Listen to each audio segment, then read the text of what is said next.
Ok, ahí empecé. Entonces, en este momento partimos con la clase del día 7 de mayo. Así que les repito las buenas noches a todos. Ya veo que ya llegaron la mayoría, somos 20. ¿No hay más preguntas sobre la prueba? ¿Todos quedaron No. claritos? ¿Todos están conformes con su nota? Sí. Ya. Les mandé a todos la corrección. Importante que revisen su prueba versus la corrección. ¿Ya? Para que ahí vean en qué se equivocaron y cuáles son las posibles mejoras que pueden aplicar a futuro. ¿Ok? Partamos con la clase de hoy día entonces, chicos. ¿Ven bien la PPT? Sí, profe, se ve ¿Sí? bien. Ya. Ok. Entonces, partamos. Como les decía antes, hemos ido viendo las distintas etapas, hicimos como una conceptos previos, ¿cierto? Donde hablamos de toda la industria minera, hablamos de la importancia que tiene para el país la minería en cuanto a algunos números muy, muy macros, ¿cierto? No nos metimos más en el detalle, pero sí pudimos ver lo importante que es para la economía nacional eh, en un país que es esencialmente minero como el nuestro, la importancia que tiene la actividad minera a nivel de números y de Producto Interno Bruto y de recursos que ingresan al país. Y por eso nos pudimos dar una idea de lo grande que es este mundo, digamos, y la importancia que tiene. Y a través de eso empezamos a ver cuáles eran los tipos de minerales que eran más explotados y sus distintos procesos. Por ahí vimos rápidamente un poco el proceso del litio y nos metimos fuertemente a conocer el proceso de extracción del cobre, donde analizamos las distintas formas dependiendo de las características del cobre, si era un cobre que venía desde óxido o de sulfuro. ¿Ya? Llegando a este punto, ya nos hicimos una idea de más o menos, a grosso modo, de cuáles son los procesos, entonces ahora ya podemos meternos seriamente con los contenidos del programa, que un poco nos piden conocer cuáles son las maquinarias y los distintos equipos que se ocupan en la minería. De algunos ya hablamos, otros vamos a ir hablando más en detalle, y algunos quizás por ahí vamos a hacer un trabajo, alguna guía que podamos investigar un poquito más. Por su parte, puedan investigar un poco más. Pero eso lo vamos a ir viendo más adelante, tenemos tiempo y como les decía, nos falta solo una nota más la integrativa, así que vamos bien avanzados por ese lado. Ahí ustedes pueden ver en la pantalla el programa, ¿se acuerdan que lo vimos en la primera clase? Entonces, como ahora ya vimos todos los conceptos previos, lo repasamos. En la unidad 1, entonces, nuestro primer punto ahí dice geotecnia y exploración minera. La exploración minera nosotros la estuvimos viendo y vimos que se dividía en tres partes: la exploración básica, la exploración intermedia y la valoración, ¿cierto? Cuando definíamos si el proyecto era rentable o no era rentable. Entonces, ¿en qué nos ayuda la geotecnia y la exploración minera? Principalmente porque la geotecnia se refiere a la distinta aplicación de principios geológicos, ¿cierto? Y el estudio de los comportamientos de los suelos, las rocas, la tierra y las distintas aguas y napas subterráneas que puede tener un terreno. Entonces, es parte importante de la exploración minera, sobre todo en la parte intermedia. ¿Se acuerdan que al principio se hablaba, la parte básica era la que analizaba plano, analizaba o sea, posibilidades de yacimientos, cuál más o menos podía ser su ley o su extensión? Pero ya cuando hablamos de geotecnia es que se mete ya a la exploración, ¿cierto? Porque como sale el bonito ahí, llevar los viejos a sacar muestras y vamos viendo qué es lo que realmente nos encontramos en el suelo y con esa información levantada podemos ir desarrollando de buena forma el proyecto minero. Entonces, como dice ahí, un estudio geotécnico, un conjunto de actividades que nos permite obtener información de un determinado terreno. Lo que sea, cómo se obtiene esta información a través de estudios que pueden ser en terreno o estudios que pueden ser en laboratorio. Lo importante es que para tener estudios detallados, ¿cierto? Lo que necesitamos obtener primero que todo, o lo que necesitamos como fuente básica para estudiar son muestras. Esta cuestión igual que cuando uno le saca sangre. Sin muestras no podemos hacer nada. Ahora, la buena capacidad de los muestreos va a definir de los distintos equipos que tengamos. Entonces aquí ya parten los primeros equipos y maquinarias que necesitamos en la minería. Ya en la etapa de exploración, antes de desarrollar cualquier proceso minero, vamos a necesitar distintos equipos de perforación, ¿ok? Que nos permitan tomar muestras, ¿cierto? Los famosos sondajes que ustedes deben conocer. ¿Hay alguno de ustedes que haya trabajado en muestreos de sondaje en sus distintas labores? Sí, ¿Ya? profe, Yo yo. sé que en la construcción es lo mismo que en la minería, ¿cierto? Se estudian los suelos. Yo trabajé con geotecnia marítima ¿Ya? para hacer Buscan, pilotes en el mar, los pilotes y de ahí iban a sacar las tuberías para hacer la planta desalinizadora para Tierra Gorda. mire, y ahí estamos hablando de máquinas perforadoras mucho más grandes porque hay que llegar a profundidades más importantes, ¿verdad? Claro, Era una plataforma marítima y ahí se metían todo lo que era la tubería, todos los, eran a 25, empezamos con 25 metros hacia de fondo marino y hasta llegar a la playa. Eran como unos 500 metros entrando hacia el mar, más o menos. Y en esos 500 metros dentro del mar, ¿cuántos metros tenía desde la línea 25, del mar hacia abajo? 25 metros. 25. Ya. Y ahí extraían muestras desde la superficie o desde alguna profundidad estipulada. No, ahí se hacía una profundidad X, se posesionaba el GPS en el punto, en el PR, y de ahí se empezaba a perforar y hacían un muestreo a 1 metro, empezaban 1 metro, 2 metros, 3 metros, y por cada metro iban sacando un testigo. Correcto. Y creo que el máximo era 5 metros, pero eran Bueno, 25 más 5, 30. 30 metros de profundidad desde el nivel del mar. Claro. Claro, bueno, en superficie es lo mismo. Gracias, Gilberto, por ese aporte. La verdad que, claro, cuando uno habla del mar, uno se imagina sobre todo esas perforaciones que hacen para buscar pozos petroleros, ¿cierto? Que persigue la misma lógica, solo que eso ya busca una explotación más que un muestreo. En superficie es exactamente lo mismo. Se ubican las máquinas a nivel de suelo y se establece dónde se quiere muestrear. Cuando hablamos de minería, lo que se busca es poder identificar el yacimiento, el tipo de mineral, cuánto es la ley del mineral que hay presente en la zona. Entonces, todos estos procesos ya tienen que ver un punto de vista económico importante. ¿Ok? Entonces dice, para el estudio geotécnico, entonces la perforación geotécnica se convierte en un trabajo de mucha importancia. Principalmente porque, como dice Gilberto, a través de eso se van sacando las muestras o testigos, que es algo parecido a lo que ustedes ven en la foto. Entonces, a distintas profundidades se van obteniendo muestras, y estas muestras van pasando por distintos tipos de análisis para levantar información. Pues lo que se busca acá es recopilar información para ir viendo si un proyecto va a ser o no viable. Recuerden que la geotecnia, en principio, sobre todo cuando tomamos muestras y cuando hablamos de la parte minera, está muy ligada a la exploración básica. Esto está antes de ver si es que nuestro yacimiento va a tener un valor adecuado para poder explotarlo. ¿Okay? Todavía no hacemos la valoración. Entonces ahí dice una perforación geotécnica, una prospección que se realiza en un pequeño diámetro. Entonces lo que se va haciendo son distintos sondajes. ¿Okay? Se va rompiendo la superficie a través de estas máquinas perforadoras, ¿cierto? Con cierta material con broca en la punta, va arrasando hacia abajo y ahí va sacando los distintos testigos o muestreos. Y dice, previo el sondeo geotécnico, se realiza previo al proyecto, bla, bla, bla, lo que estábamos conversando.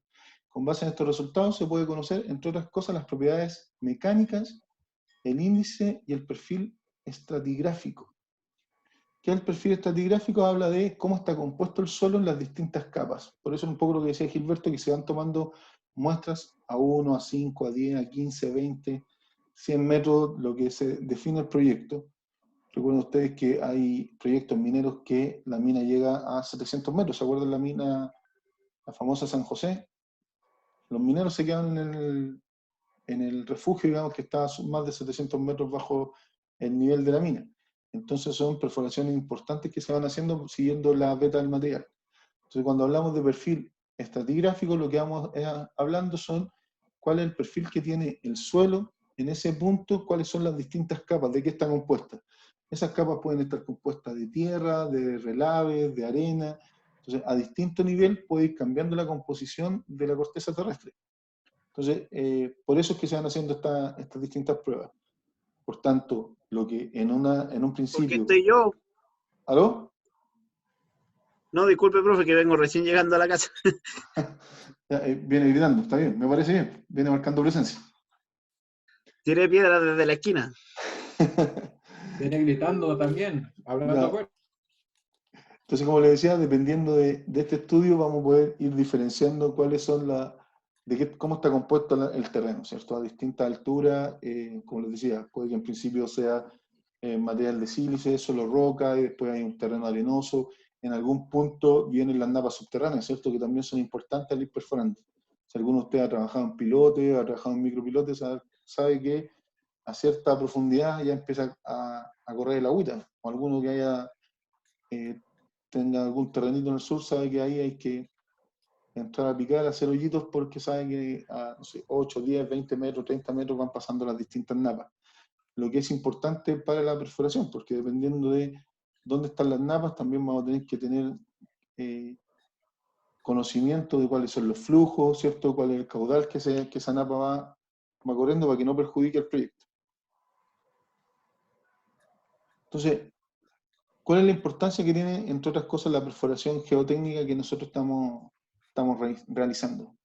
Una perforación geotécnica permite conocer las condiciones del terreno, un poco lo que hemos hablado, ¿cierto? Ver cómo se nos permite, de qué forma vamos a tener que trabajar con él, dependiendo de la dureza del terreno, son algunos tipos de máquinas, dependiendo de las condiciones del terreno, van a ser otros tipos de máquinas, el tema del agua y todo eso. Y entre otras cosas, un sondeo geotécnico nos va a permitir conocer las condiciones geológicas e hidrológicas.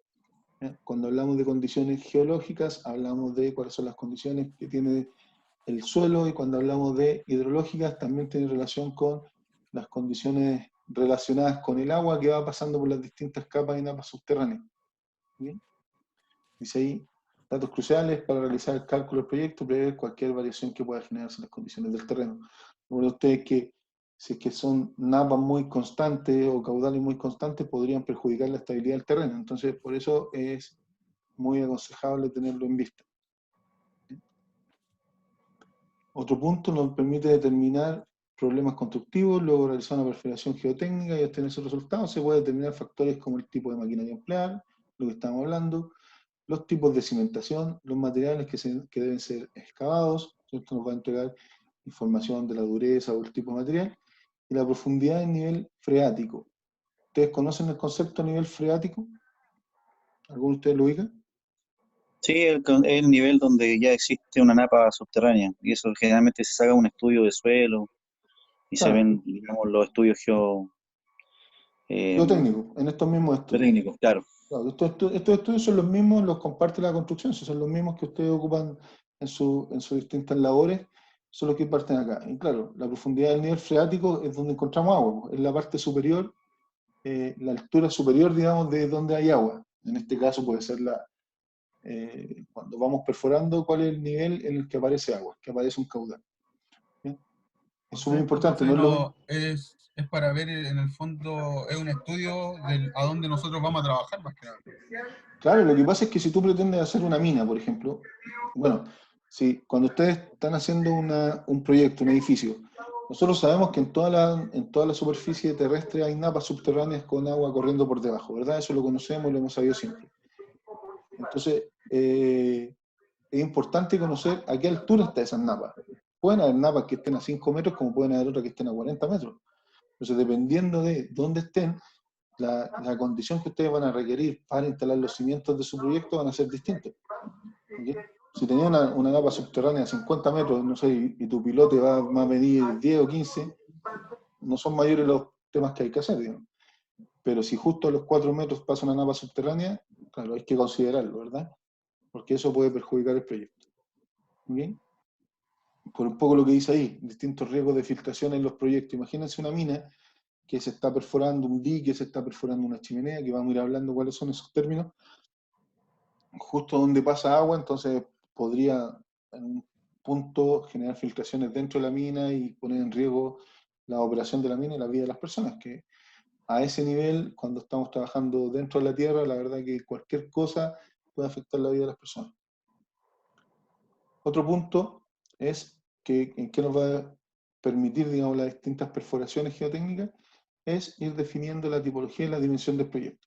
Entonces dice, este método de explotación geotécnica ayuda a que lo generado por la cimentación, excavación, estructura, no genere inestabilidad ni estructura en el terreno. Entonces un poquito nos da el conocimiento para tomar las acciones necesarias, las acciones constructivas, que ustedes que son expertos en construcción van a poder definir cuáles son estas acciones necesarias para que, conociendo o obteniendo datos de el ambiente donde van a ser instalados los distintos proyectos, va a poder generar, no sé, cimentaciones que permiten darle más estabilidad a los distintos proyectos. Recuerden que la minería, una cosa es la mina en sí, y lo otro son las construcciones para la faena, ¿cierto? Hay edificios, hay casinos, hay algunos tienen prácticamente hoteles donde la gente pernocta todas las noches, ¿verdad? Entonces, todas esas labores de faena que no son propiamente tal de la mina, también van a requerir de este estudio. ¿Ok? Entonces, ya sabemos que como base de toda nuestra investigación geotécnica está la toma de muestras y para eso necesitamos una perforadora. Entonces, las perforadoras también son llamadas sondas. Ustedes deben haber trabajado algunos con ellas. Dice una máquina que permite la ejecución de sondeos, se extiende por sondeo una perforación de pequeño diámetro. Normalmente se hablan de diámetros de 5 a 10 centímetros, en los que se van perforando, ¿cierto?, las distintas capas del suelo para extraer las muestras. Las distintas perforadoras hay un montón en el mercado. La verdad, yo estuve buscando distintas opciones de perforadora y hay para lo que pidan, de las marcas que pidan. ¿En qué cambia cada una de ellas? Nada más que las dimensiones de dónde van a llegar, ¿ya? La estabilidad, la calidad de los materiales, por supuesto. Ahora, no soy un experto de esto, pero claramente cuando uno busca los distintos tipos de perforadoras, yo les puse un dibujo con distintos tipos de máquinas de una marca, y todo va a depender de a qué nivel yo necesito extraer mi muestra. Si mi muestra la necesito a 10, 15 metros, tengo un tipo de perforadora; si la necesito a 500 metros, es una mucho más grande. Pero el trabajo en sí es prácticamente el mismo, digamos. La forma de trabajar es la misma, que a través de una broca van penetrando las distintas capas de la Tierra para ir tomando suelo. Ahora, estas mismas máquinas son las que se ocupan cuando se van buscando, o sea, la misma máquina que se ocupa para tomar muestras, normalmente son las que ocupan para identificar pozos. Entonces, la verdad que tienen más de una función. ¿Alguna duda, muchachos, está por ahí? ¿No? Ok. Profe, estas mismas máquinas son las que ocupan para perforar para poder poner los tensores de terreno de los pilotes. Claro, pero recuerde que los pilotes tienen otra función, porque el pilote es una máquina mucho más grande, ¿ya? O sea, persigue el mismo principio, que es finalmente perforar, pero una máquina de sondeo. Estas máquinas son ocupadas principalmente para perforar buscando pozos de agua, por ejemplo, buscando napas subterráneas, también para extraer muestras, porque son de diámetros pequeños. En la minería se ocupan mucho también para ir perforando y instalar explosivos, por ejemplo, a profundidades que no sobrepasan los 20 metros.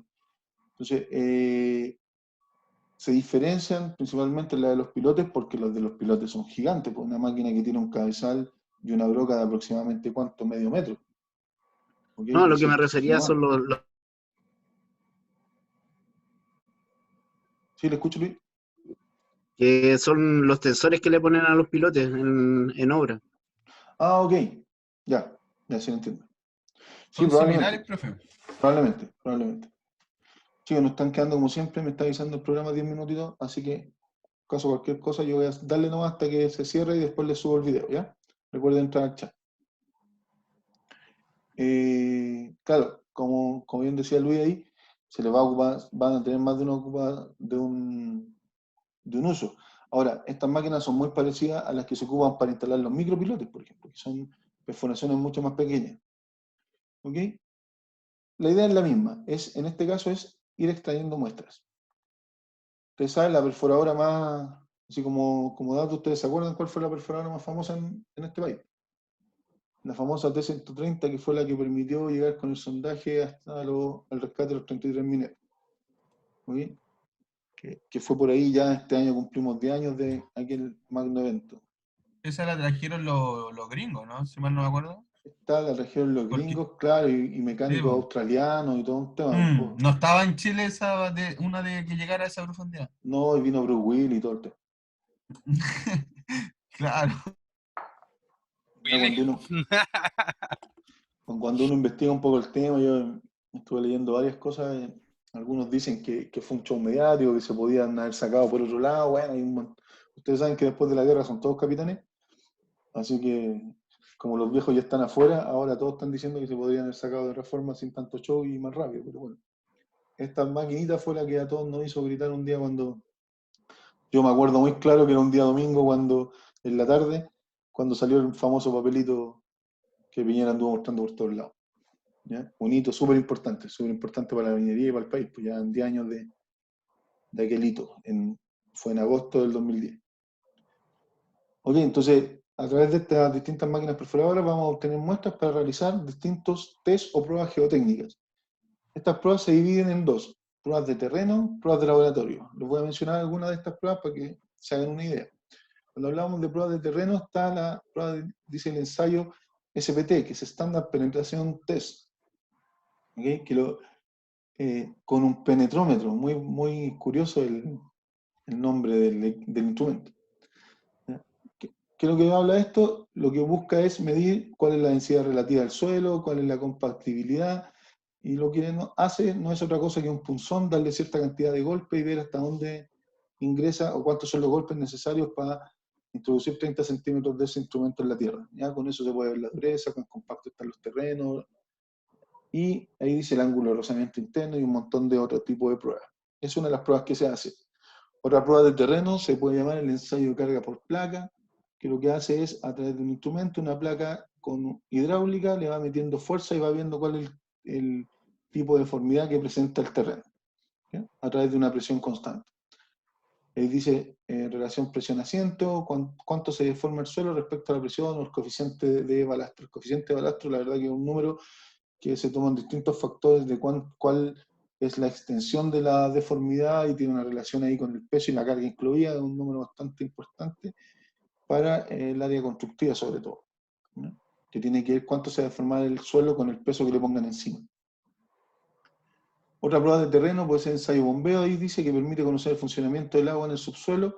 Entonces lo que hacen acá es, a través de una máquina de presión, van metiéndole agua a presión a distintas sondas en el suelo, y lo que permite eso es ver ahí, medir la transmisibilidad, el almacenamiento acuífero, cuánto es la capacidad de agua que puede aguantar el terreno.